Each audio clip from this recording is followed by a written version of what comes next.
If you are wanting that pseudo film shooter experience but prefer an SLR format and don't want to spend a small fortune on an X100v, this X-T10 might just be your best option.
Before we get into the quick side-by-side comparison, I want you guys to know that I did add some grain, bloom, and halation with Dehancer Pro for Affinity Photo. 10% off and link down below for that if you guys are interested. But let's go ahead and compare this real quick to an actual film camera with a comparable equivalent lens. The X-T10 is lighter.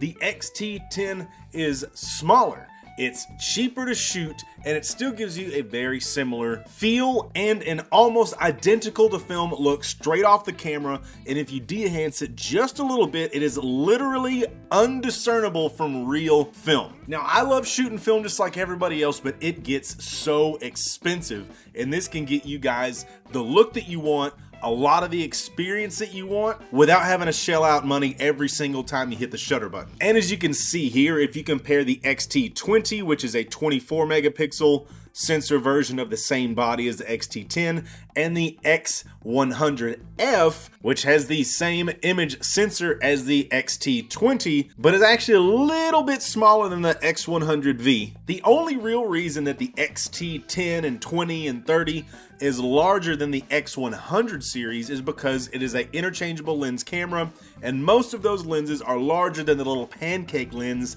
that is permanently attached to the X100 system. But you can get a 25mm pancake lens for this that has autofocus, or you can get a smaller, cheaper, but manual focus version from TT Artisans. Links for all that stuff is going to be down below, and let's not forget the entire point of this entire video is that you want a similar shooting experience to the X100 series, and you also get the benefit of an SLR style, which means an arguably more ergonomic shooting style due to where the EVF is located. And even if you go all the way back to the X-T10, you still get a tilting rear LCD screen, whereas if you want that on the X100 series, you have to get the X100v, because even going back one step to the X100f, you have lost your tilting rear LCD, so you can no longer shoot as a top-down viewpoint. All right, guys, leave me a comment down below. Which one are you guys picking, the X-T10, 20, 30 series, or are you gonna still go with the wildly overpriced,